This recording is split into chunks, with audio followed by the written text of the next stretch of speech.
Welcome to Briona's Legacy here on allpointstv.com. My name is Sam Jahari, and it's been a while since we've been on. You know, I I lost my father recently, and that's why I haven't been here. But uh, you know, I lost my child over 4 years ago, and it was in February 14th, Valentine's Day, 2011, and the days that she died, it was like a rude awakening, is what it was. I didn't know how bad this thing was, with the drugs and stuff. I didn't know this epidemic was so strong and the stigma that goes with it. But I got a rude awakening. And as I started speaking out, everybody was coming out of the woodwork, and they were sharing, that this was happening in their life and in their own family. And we formed a community parent group at the time, and we started Chasing the Dragon. Excuse me. Chasing the Dragon is an anti-drug program that really deals with heroin, but we're going to be adding to it the bullying, the the depression, because mental health is definitely a big key to the drugs. Not only the mental health issue, but our doctors are giving it out like candy, and 80% of all heroin users, they start with the prescription drugs. And when we talk about prescription drugs, it doesn't necessarily mean the hardcore drugs. I mean, even stuff that's, it seems like our doctors aren't healing anybody anymore. It seems like for everything there's a pill, and from that pill you end up with another pill, then another pill. On average, I think for people that's over the age of 65, they're on at least 3 different medications. Hey, and try stopping one of these. You can't. You can't. And it just seems like the drug companies, they're not there to heal anybody. They're just in there for their big dollars and greed. And that's, we just lost another kid out in Linden, 19 years old. And this thing is just going crazy. 328 people die every day. Every day. And it seems like we got our heads so far up our butts where we don't see it happening around us, or we don't want to. We don't want to do anything about it. Well, I cannot be quiet anymore. I cannot just sit by, and lose more and more of our people. Ebola, we lost one person to Ebola in the United States. And it was a big uproar. The president makes a czar. They got all these hospitals that they make and stuff. That's never ever been used. We spent so much money on this, and these hospitals sit empty. Well, we lose 328 people, and they got their heads up their butts and pretending like it's not happening. Well, it's happening. It's happening, people. And you can sit by and say it's not, but it is. And sooner or later, it's going to be at your doorsteps. It's going to be at your doorsteps if it's not already. But you see, when you have a family member that's struggling with addiction, we're embarrassed. We think it's about choice. They're doing this to themselves. But addiction is not choice. Nobody chooses to be an addict. Nobody wants to live that lifestyle, because that lifestyle it's hell, is the best way to describe it. You're a liar. You're a thief. You're a prostitute. You are the worst of the worst. That's what the drugs do to you. You know, a lot of these addicts are one of the some of the smartest people you come across. You know, I used to think that, you know, this is about choice. This is in their hands, and they're choosing to go down this road. And to be honest with you, when you know, I was going through it with my daughter. You know, my daughter had done $700 worth of heroin, and they caught her in this house, and she's all messed up. And you know, the sheriff or the police department, they caught her and they put her in the cop car, and they brought her to the to the in front of the judge. They called me, well, come, you know, come to the courtroom. We caught your daughter. Oh, great. So I get over there, you know. She's all messed up. She's screaming, crying, yelling, you know. I need something to come down. So the magistrate at the time, he says, send her to Hurley Hospital, you know, before we send her to jail. Make sure she's okay. So she goes in front of you know, the physician or the emergency room doctor, and I just remember this doctor, you know, my daughter's asking for something, some medicine or something, to come down, and this doctor just yelling at her, you know, why should I do anything for you? I got all these sick people, you know. It's not in their hands. I have to make a bed for them, you know. Why should I do anything for you? You're doing this to yourself. You're doing this. That's just it, you know. As a doctor, you would think that the doctor knows better, that she's an addict and she's sick. Mentally, physically, everything, she's sick. But you see, this kind of sickness, we say it's a sickness, it's a brain disease, but in return, we treat them like criminals, because you see, they become criminals. They do everything and anything for this drug. And instead of looking at them as someone that's sick, we treat them like a criminal. We're going to lock you away. Over 60% of our jails are filled with mental health and addicts. People that are struggling with mental health issues and that are addicts. That's what our prisons are consistent of. I'm kind of bouncing around here, but you know, I get so passionate about this thing that it just drives me crazy.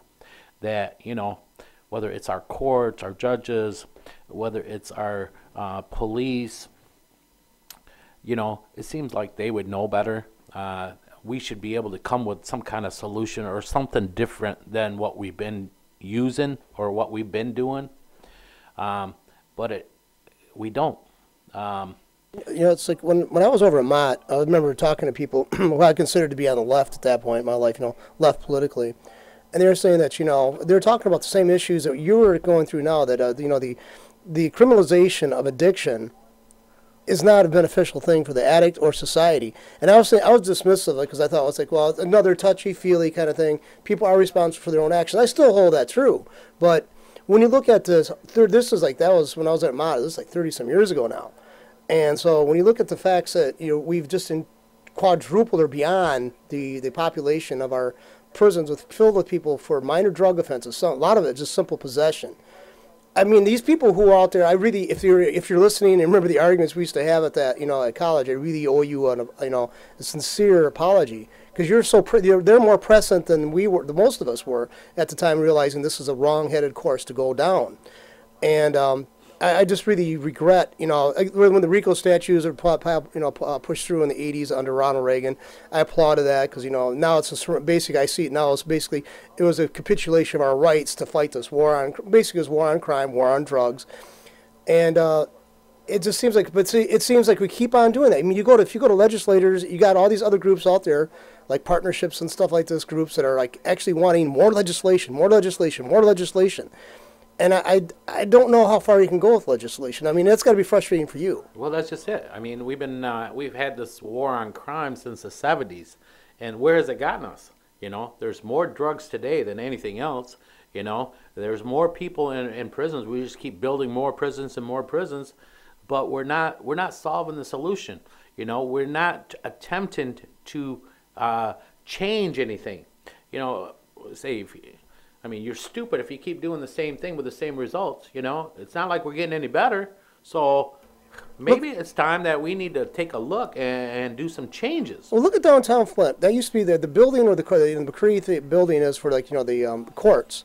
Used to be a major, the outlet for a major chain for a department store. And they used to have several floors and different areas for different types of, whatever you're searching for. And now that's basically taken up now because they abandoned this, the store moved out. But that's the only thing that seems to be growing in Genesee County is our court system. Our courts are bigger. We have that whole complex. Basically, I wouldn't even want to venture a guess how much of the traffic downtown is connected to drug offenses, the legal ramifications of the drug offenses, treatment seekers, all that stuff going on in our downtown. And I just don't know how, okay, it might be a boon to the people selling food down there or, parking spots or whatever, but I don't see how that changes society in a positive fashion any other way, maybe any other way. I just don't, and it's like, but the thing is, I don't want to see total legalization of all drugs, but I could see for easing of marijuana. And they say it's education is the approach that you should take. And maybe there's a truth to that. But I think people are educated. I've never heard too many people, though.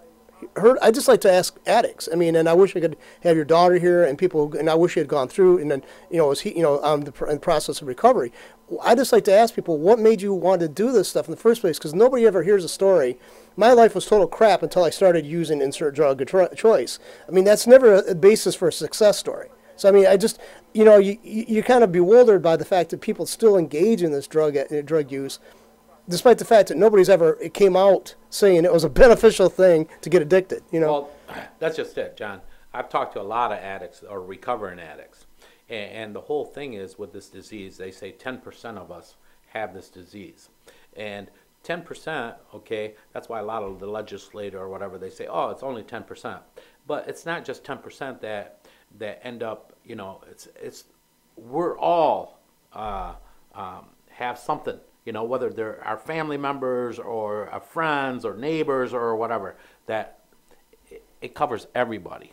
Okay, and the whole thing is, legislatures, they think that, oh, let's just put another law on it, or let's just make more time in prisons or whatever. But that doesn't solve the problem.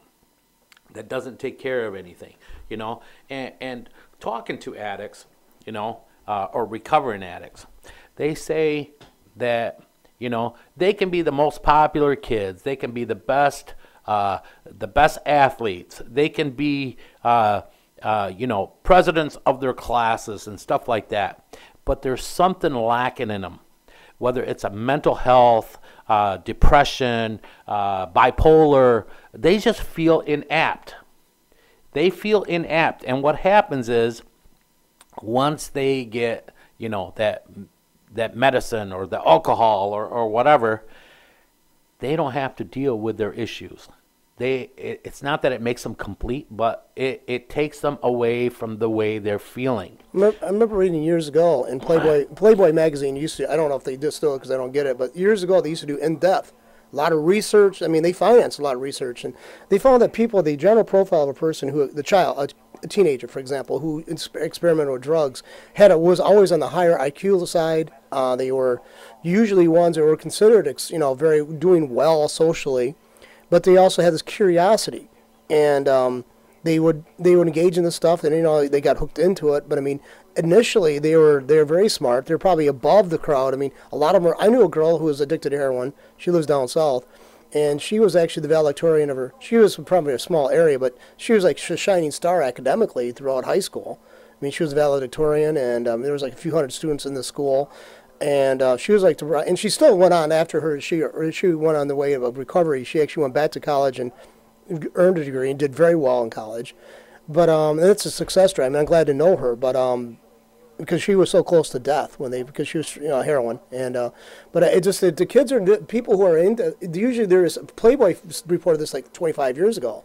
That the research, and it was always something that was consistent. That they always all the research they have done, people who use drugs and who get into this are people who have higher IQ levels. Exactly. Exactly. That's what I keep finding out too. These are people that graduates, bachelor's degrees, master's degree. This happens to everybody. I don't care what kind of profession you're in, whether you're an attorney, a doctor, or whatever. That 10%, it falls into those. And I find that they are very intelligent because they find any which way to get their drug, which is that's being very smart, being very smart. But here's the thing, okay? If we say it's a sickness and it covers 10% of the people, okay? So 10% that's affected. So a lot of times our legislators say, well, let's just lock them away. We'll get rid of them. But it doesn't get rid of the situation. The situation is still, we have 24 million recovering addicts. 24 million recovering addicts. And a lot of times, nobody wants to give these people a chance. And that's the truth of it, okay? Believe me, my own child put me through hell. And I always had my eye open, one eye shut, one eye closed, okay? Because they do so much, But the whole thing is, it's not that your loved one that does this, these hateful things to you. It's the addiction. And, don't hate the addict. Hate the disease, because that's what it is. It's the disease that makes them do these things. Like I said before, nobody in their right mind wants to live this lifestyle. Nobody wants to live homeless on the side of the road, just so they can get their drugs. Okay? But that's what we fall into. I'm asking, I'm pleading, okay? There's been so much death, there's so much turmoil that we need to come up with a different solution, because the solutions that we have on the table are not working. They're not working for nobody. The whole thing is, it seems like our legislators, they make these new laws, and guess what? It's their friends that get these jobs. Okay? And a lot of things, they don't want to make any differences. Why? Oh, well, you're going to take people, from the prisons, the guards, you're going to take their jobs. Like, so what? They'll find different jobs, There's always something different. Don't look at it like that. Let's look at a different solution where we're actually treating these sick people. Treating these people, depression, You see these people that's got smiles on their faces and stuff, okay? But they're hurting. They're hurting. You don't know what they're going through. From the addiction, from the depression, from the bipolar, from all of these, okay, what happens is a doctor is giving you medication, okay, and it's usually not just one medication. They're giving you one medication to go to sleep, one medication to wake up, one medication to feel happy, one medication for this. So, excuse me, what's the difference? Okay, you're a walking addict. That's what it is, okay? Oh, but it's okay because the doctor is giving it to you? Well, it's like this. We have medical marijuana that doctors actually, you got to get their approval to get the card. But still, society, it's not really society, it's the drug companies, that have all this money that go to our congressmen or put money in their pocket. Hey, fight this thing, because this is money that we're going to be losing out of our pockets, you see. So that's all they care about. And if it's a drug, I'm not going to argue about marijuana being a drug, but we do that show, The Compassion Club, which usually follows your show. But it's okay. It's a drug that is actually far less harmful than the stuff the pharmaceutical companies are putting out. So basically, you got to weigh that in. It goes back to the thing I was just saying a few days ago to some other host. Basically, it's a trade-off. Okay, you got this drug or you got that drug. This drug, yeah, it's annoying. People don't. It's got a social stigma, but it does have some effectiveness in this area. But guess what? They can try to smoke a bale of it a day and probably have no ill effects, except for they might eat everything in the family's refrigerator. Okay, so you put that against the the Vicodin, the Darvocets, the Oxys, Oxycodone, Oxycontin. Okay, yeah, I've known several people die just a couple of pills over a dose and he die.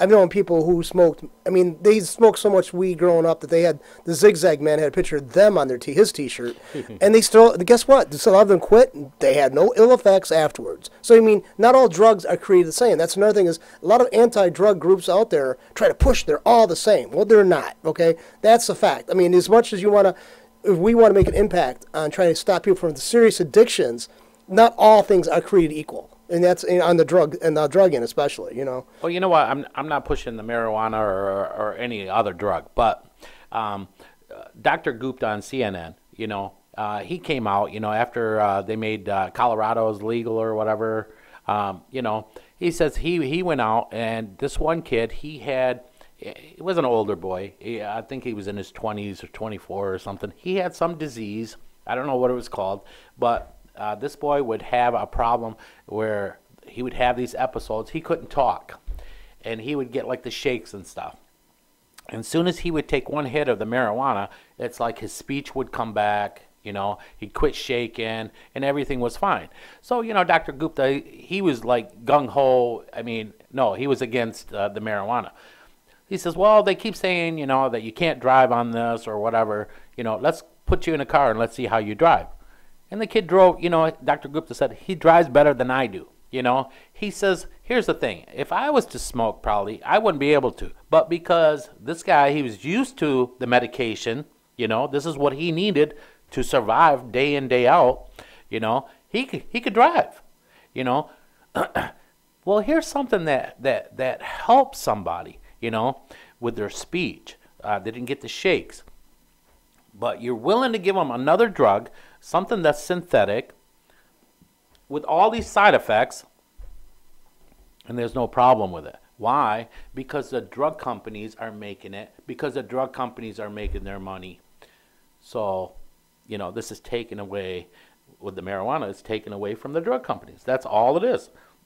And it seems like in this country, I love this country, but somewhere along the line, they forgot about we the people. That, you know, they say, oh, well, the corporations are our people. The corporations are just greedy companies that all they care about is their bottom line. They don't give a damn about you or me or anybody else. They care about their bottom line. And guess what? When it's their child, okay, that runs into the problems, they have enough money that they can sweep it under the carpet, okay? It doesn't affect them like it affects me and you. And that's where we're at, okay? We're being run by greed. We're being run by greed. And the whole thing is, as a people, we're quiet and we're sleeping. We got our eyes closed. And we're pretending like this isn't happening. I don't want to get involved.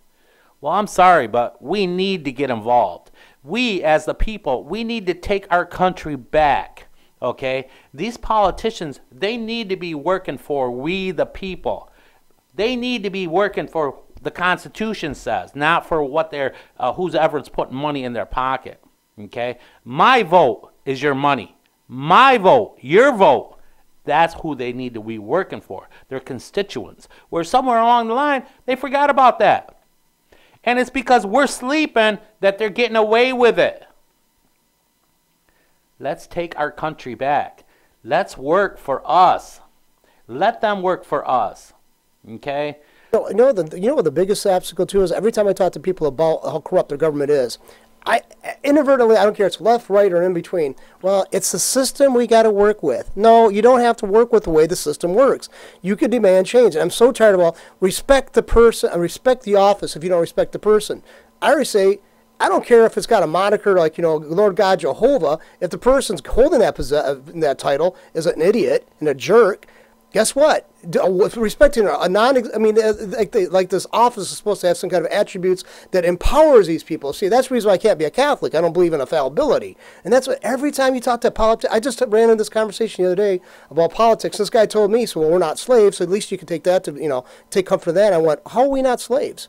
We have to take our money each year, send the money in. We have to, and they call us up on something we want to claim on our taxes. We have to take and say, here's how much I spent, here's how much I made. Is it okay, Master, if I keep a little? Now, how are we not slaves? Because if they don't like our explanation, they'll put us in prison or tax us even further. So, I mean, how is that not slavery? And we don't realize we're slaves because we have the semblance of we can talk about issues. We could draw caricatures of presidents or things and mock them a little bit. Of course, that's eroding as well. But no, we don't have a say in this government anymore. We don't. Exactly. You put I mean, let's face it, Republicans or Democrats, as soon as they get in, look at all these guys the Tea Party pushed through. They got in within one term. They were just as corrupt as the ones that they were whining about. Exactly. I think what happens as soon as they get to Washington, man, they see how the game is played. It's about the money thing and who's lacing your pocketbook. You know, even there might be groups out there saying, guess what? If you don't do this, we got this information on your family. We know where you live, and that should be stopped. They should come forward and say, this group is doing this to us. And guess what? That group, whoever they should be dealt with. Exactly. They should not be just brushed under the rug. They should have the wherewithal to step forward to the mic. They should go to the media. That's what that damn media is about. Yep. They don't even want to report that because they're all in bed together. Exactly. I mean, let's face it. I mean, there's so much stuff. I mean, and the local media here is like the local media, the average one. They don't even try to get to the depth of the thing because they're cousins or friends with these councilmen or the mayor. They don't want to deal with them. You know, the best approach I do is I have them come in, talk to them, let them spell out the story, and then see if we can unravel it. You know, but other than that, I mean, let's face it, they don't have to answer questions for the press because you don't have the legal weight, and that's what the press should be more. The press should be more like delving into stuff and sniffing out connections and who's doing what to whom. Exactly. But they don't do that. Exactly. Yep. Well, it's good when the president's sleeping around with one of his workers or doing this. You know, they want to find the scoop there, but. It's like let's do things where it really matters, you know, which is not. And a lot of times our press, they don't want to cover issues, you know, if they're in bed with this president or this politician, you know, they don't want to cover the bad ends of what that politician is doing. Well, look at this. Years ago, a person went into the journalism because they wanted to cover the facts. Now you ask a journalist or a journalism student what they want to do while they're in college, why they're doing this.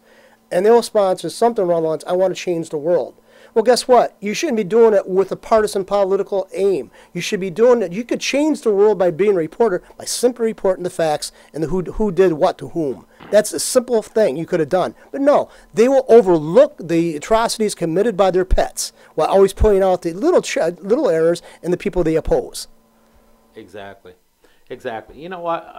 I'm not a politician. I'm a father that lost a child. Okay, but I was sleeping, and I started opening my eyes to things around me. This is what we're finding. This is life every day, and you can keep your eyes closed and say it's not happening, but sooner or later it's going to end up on your footsteps again, like if it's not already there. All right, listen, I came aboard this thing because I wanted to make a difference. I figured that you know, if we hit the young. Our young children early enough, you know, we can tell them about this world and how bad it really is. We can tell them about, you know, addiction. We can tell them about the depression, about the bullying, about these things, okay, that they're gonna run into. You know, we send our kids to school so we can prepare them for life, and life isn't easy.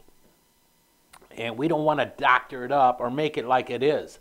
Because life is hard, and you're going to fall, but you got to keep getting up. And the whole thing is if we're like educators, you know, we're preparing our kids, you know. I went to the Waterford district, you know. They're losing people like every day you hear of somebody that died of an overdose.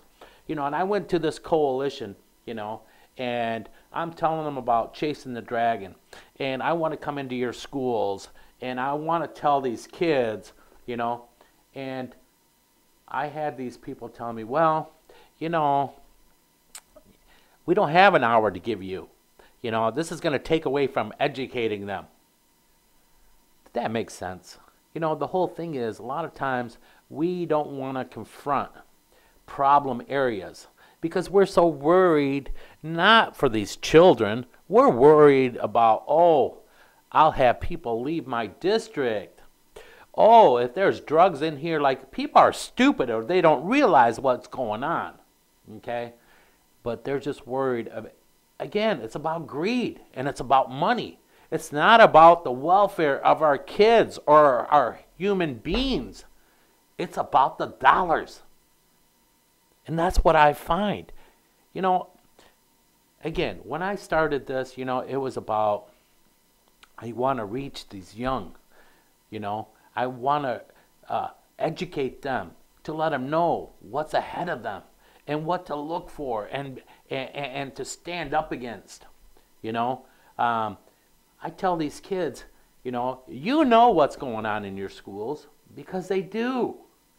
They're not naive. But a lot of times we don't want to get involved. They know who the bullies are. They know who the drug addicts are. They know who the dealers are. They know everything that's going on in their schools.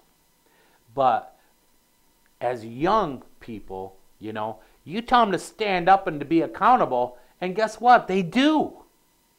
They do. They open their eyes and they say, hey, I'm not going to keep my eyes closed. I'm going to stand up for my fellow man, whether I know them or not. It's like this. Don't wait till we're at their funeral and say, I wish I would have. Because that's what happens. We're losing your best friends, you know, your fellow classmate. People, whether you know them or not. They're dying every day. Every day. Whether it's suicide or overdoses or from being bullied. It's happening. It's happening in every neighborhood. It doesn't matter, you know, what kind of area you live in. I just ran into that a couple of weeks ago. I was talking to somebody and said, well, yeah, they were horrified. One of their family members found out their kids had been doing drugs, and they lived in a more upscale neighborhood somewhere. And they were so insulting. They said, that's something that happens in inner city. And then I couldn't believe they said this because I went, you don't have to be that well connected or have to go through. You just could see any kind of TV show or movie, and they address the issue, at least reference it. It's a widespread issue. And I wanted to go through the phone. I was talking to the person on the phone. I wanted to strangle him. When they say that arrogant attitude, I mean, I said, do you realize suburbanites have more disposable income? They give their kids so much money each time because they're concerned about their jobs. They're going to give their kids so much money to eat on. The kids are going to take some of that money and buy food, but they're also going to shop around for other stuff. And guess what? That's all. I mean, back years ago in the 80s, they did research in this area. They found that drug use is more prevalent in Grand Blanc and Goodrich schools than it was in the inner city. Exactly. More hardcore drug use. Exactly. Pot smoking was prevalent in the urban setting, but hardcore cocaine use and other, other types of pills. I remember going to college. The first year I was at college, everybody's talking about taking Valium. Everybody's talking about, and they're passing around Valiums when I was sitting in class with them because they had to take the edge off of class. They had to worry about a final. I went, are you freaking kidding me? I came out of a school where I had to worry about getting my ass beat, and you guys are worried about if you're going to do bad on a test that you could retake. Exactly. You guys are idiot. Oh, I don't want to get branded as an idiot. I mean, what kind of pressure are they putting in these kids in the suburban areas if that's the case? I mean, well, that's just it. That's good that you mentioned that because 70% of drug use is more in the suburban area than it is in the inner city. And for somebody, they just they're so naive that they think because I have a $1 million home and I have this great job. This not going to happen in my family. But it is. So I remember one time I used to watch, when I was at Mott first, I started seeing suburbanites. And I started going over to their houses and stuff. I mean, we were friends. But, I mean, I thought it was weird because I was running into their family and their friends. And they thought that basically the morality that they wanted their kids to have came with the price of a purchase of a split tri-level in the suburbs. They thought that morality was going to be just given. It was like in the air. And it was going to be osmotically given to their children. And I thought, what an asinine concept. You got to be very involved in your kid. You got to be a pain in the ass to your kid. Exactly. You really do. You got to be a pain in the ass to your kid. I mean, sorry, you're not there to be their friend. That might develop later. They might never develop. Yep. But if you choose to have kids, you're going to have to realize you're going to be somebody's got to be the adult. You can't sit out there and try to outdo each other in the silliness category all the time. I mean, some of that's allowed, but I mean, when it comes to the stuff that matters, you got to be the parent, and you can't be. I mean, I've seen so many in the urban setting. I've seen where the social worker, the mother, say for example, the caseworker, became the de facto confidant of the family, and basically they didn't want to perpetuate the system, so they give encouragement for the girl to go out and get pregnant so they can get her out of the house, so out of her mom's hair, and get her on with the system. I've seen that. Okay, so I mean, both groups have these asinine concepts in place of how to deal with the reality. I mean, it's huge imposition in society doing either course of action that I just outlined. I mean, so I mean, I just thought they were so stupid. I mean, it's like they thought they thought because they lived amongst good people, their kids are automatically good people, or maybe they didn't have the problems in the city that they had, they have out there, but that made it better. It's like, you guys, I mean, I couldn't believe the edge taking thing. I mean, it's like I got to take the edge off. I mean, it's like. Is that much pressure you put on yourself? You got to be perfect? It's crazy, but now, I mean, if you're in a group setting, and one person will say, oh, I got a headache, and it's not like, oh, I got an Advil, oh, I got Vicodin, I got Xanax, I got this, I got that, It's like they're a walking pharmaceutical, and they think they're doctors, which is crazy. Just because you get something from a doctor, it doesn't make it right. Okay, and it's very easy to fall into that.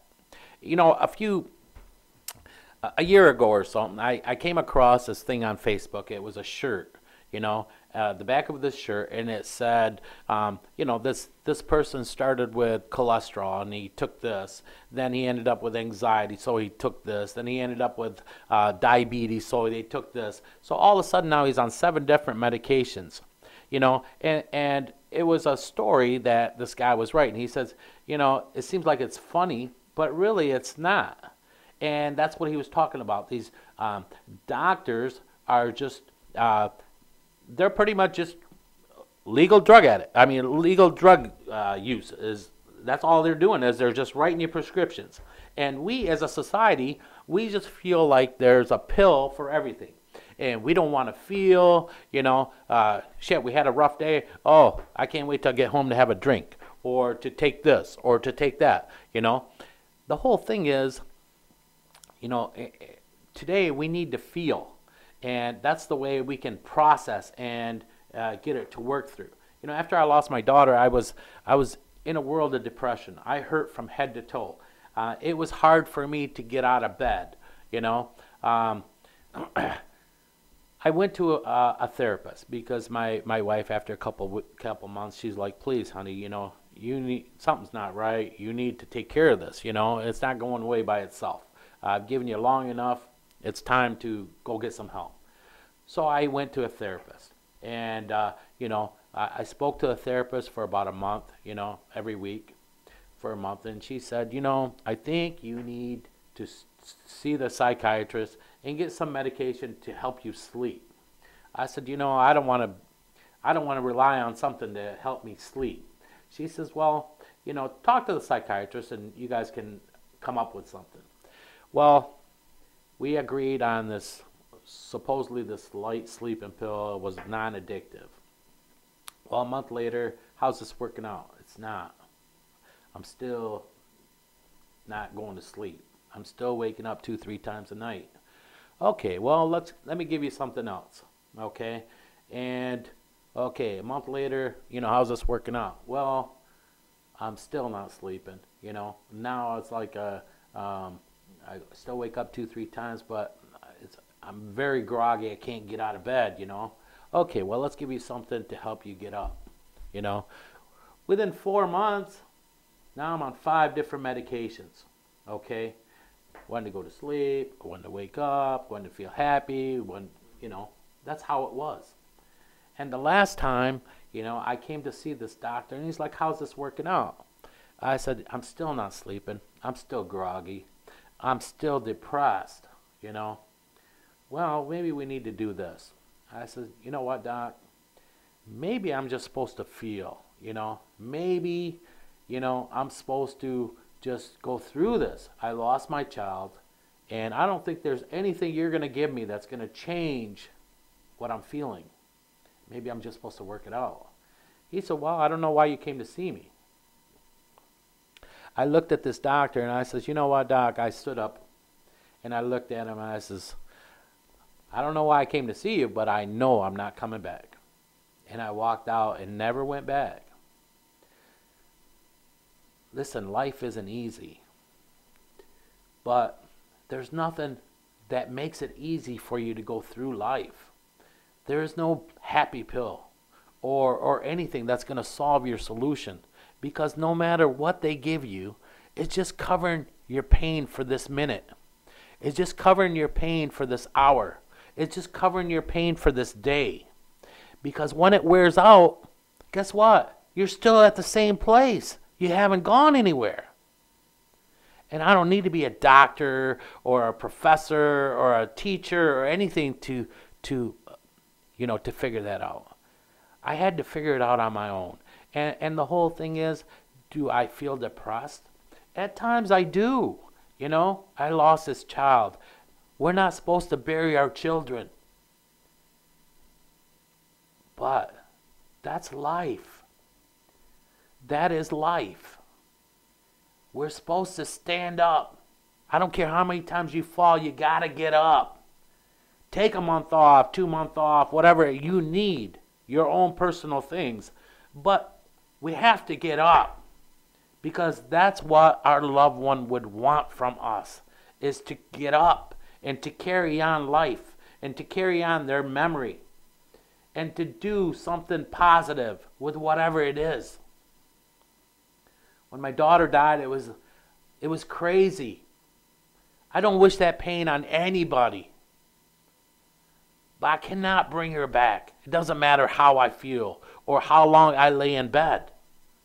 She's not going to come back. But through chasing the dragon, I feel like I'm carrying on her legacy. This is what she wants. Because she hated drugs. She hated it.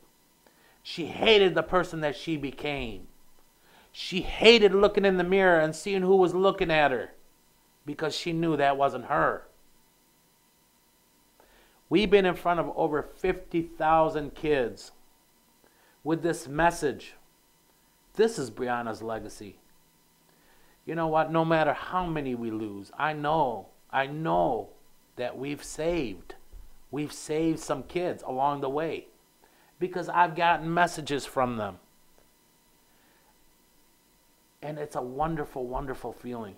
This war, it's about every battle. We're not going to lose this war. We'll lose battles along the way. But we have to win this war for our children, for our fellow man.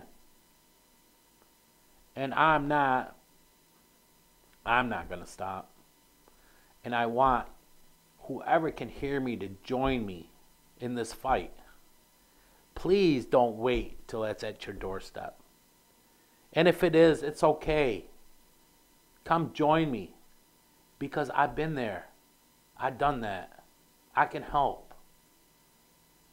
And I never realized how bad it was. John, you mentioned about, the suburbanites, and, I was a great father. But as a father that's lost a child, you feel like you've done something wrong. Briona, I coached her in soccer. I coached her in basketball. I was there. We sat down at the table every night. I had lost a sister that came up missing. And I had opened up a business that I couldn't be there. But I seen everything that was happening. And I turned my child into a system that I thought was there to help me. And they failed me. They failed my daughter. I don't care what they say, okay? It took me 10 months to finally get in front of a judge.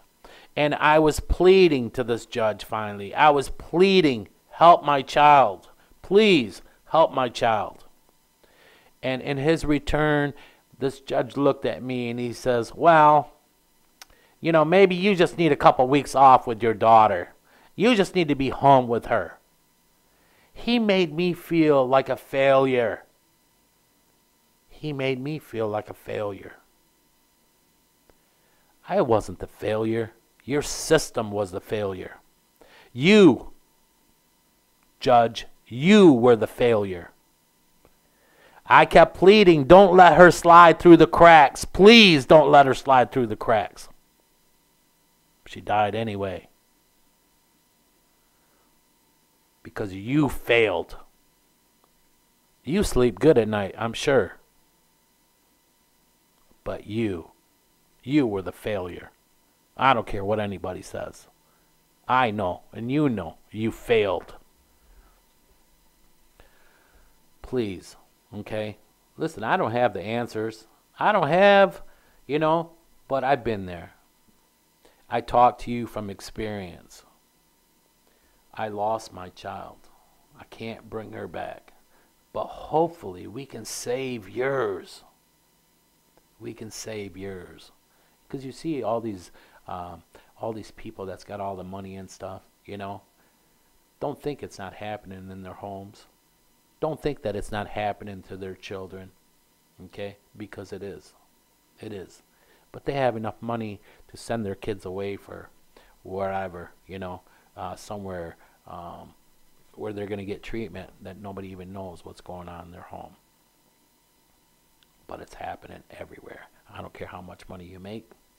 I don't care where you live, okay? It's happening everywhere.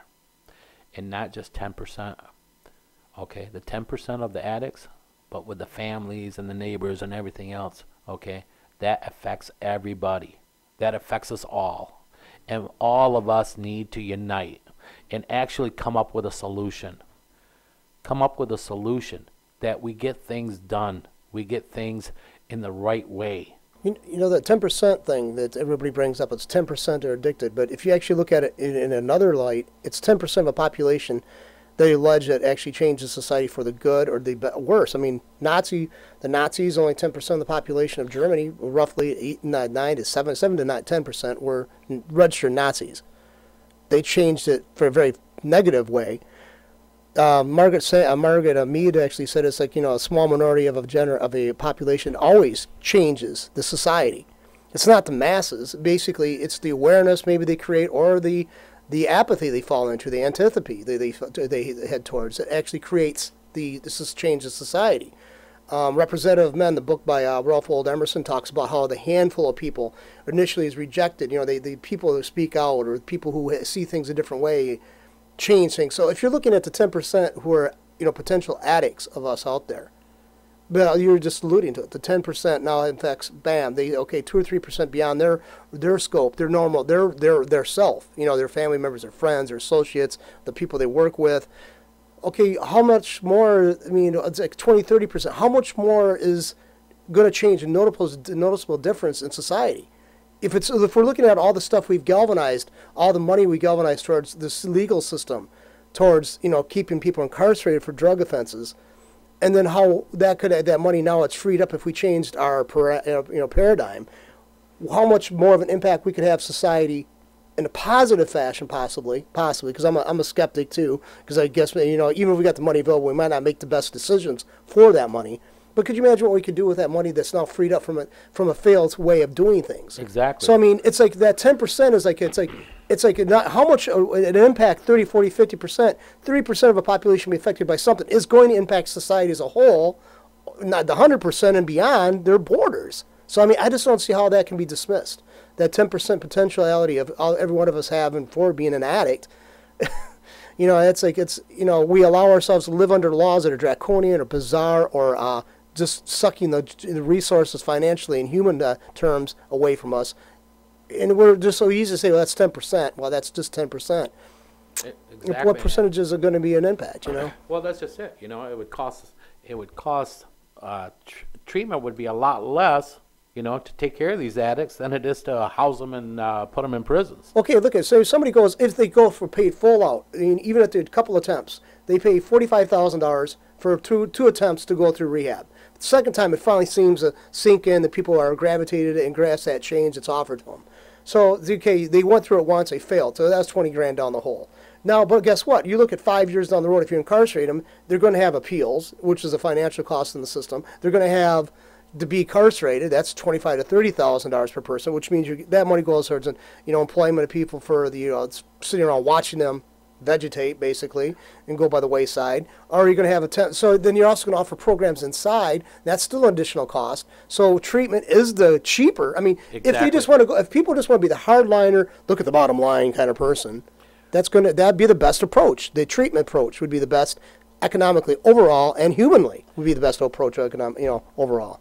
Well, that's like when you talk to these, the medical field of this, our government looks at treatment like, instead of actually doing the right thing and send them maybe for 3 months or 6 months right away, they'll send them for 10 days, and it's just money that's thrown away.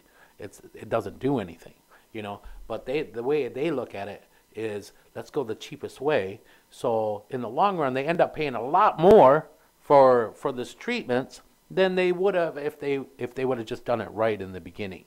Instead of looking at 20,000, or 40,000 and getting the full treatment for the whole year or whatever, that's how they look at things. But in the long run, they end up paying a lot more than that, because that first time it doesn't really do anything. Okay, and they know, like, for this drug or for this drug, how much they need treatment. Is 10 days going to do anything for them? No,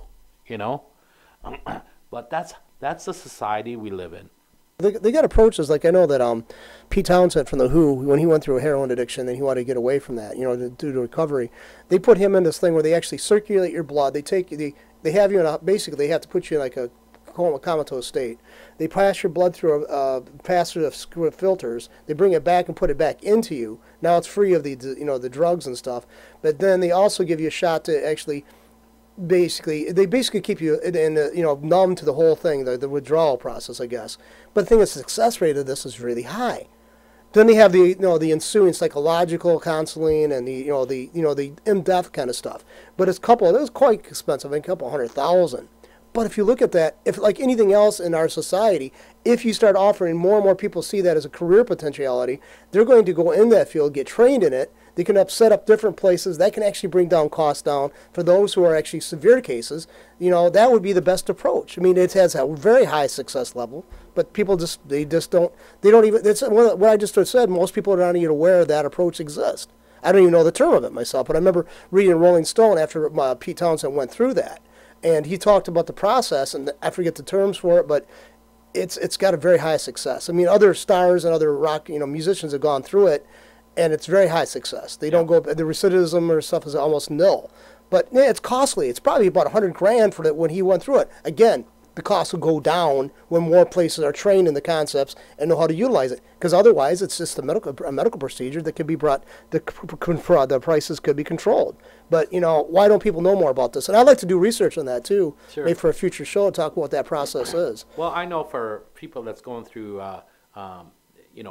from heroin use or drug use, they want to give them the Suboxone, okay, which is just another pill that they get addicted to.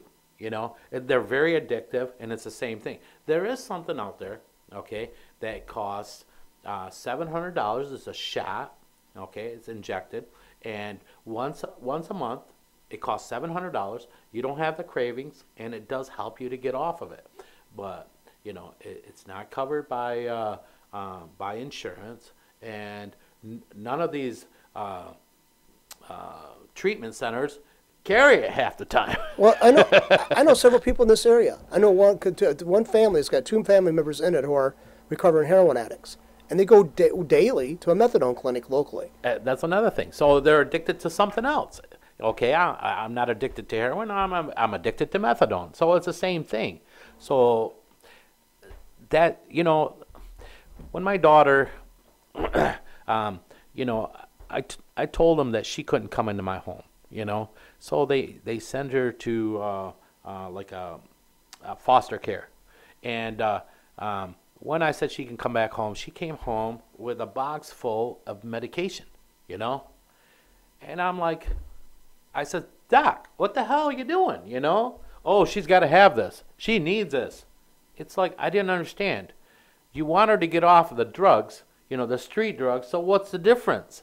Street drugs are what you're giving her, It's the same thing. It's another addiction. Well, it's like, do you take a wino and put them on martinis? I don't know. I mean, it's like, to me, that's it. That's what I didn't understand, John. And that's where I found that, 80% of heroin users, it's because from the prescription drugs in the first place. A lot of times that's what happens is our doctors, they get you hooked on these prescription drugs that they give you.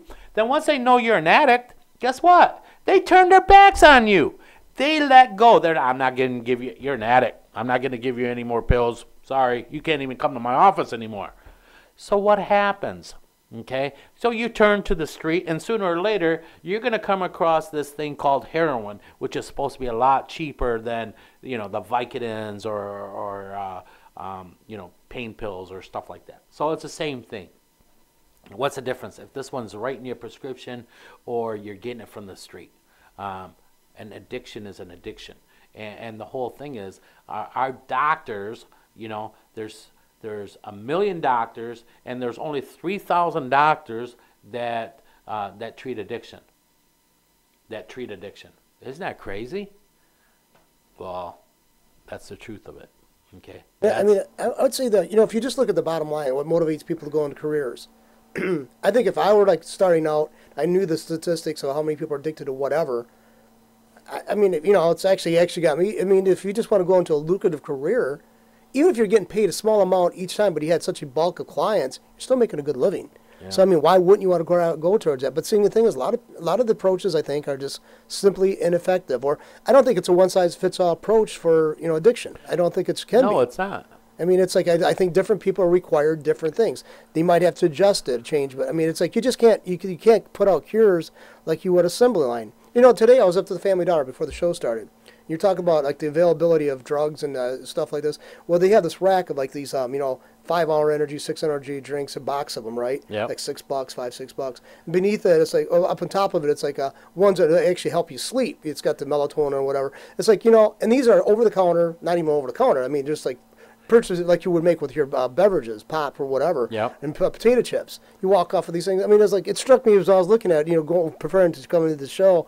I'm like, that's such a bizarre thing. I mean, we churn out the stuff. It's got good flavors in it. It's got, they're tasty. They try to make all these formulas better tasting. But here, these things probably do have an impact. If you could probably get addicted to the use of those things for your sleep or for your energy. And a lot of people are going to be doing both. They're going to be trying to get up and work 12 hours a day and then taking those to relax because now there's so much on their mind and stuff. They're going to have a hard time relaxing at night to go to bed. So, I mean, you're basically having both these drugs available to them. Right. Exactly. There, so randomly, so openly. If you remember a while back, we did on the show, Katie Couric had that special. It was just about sugar. How much sugar is in our grocery stores?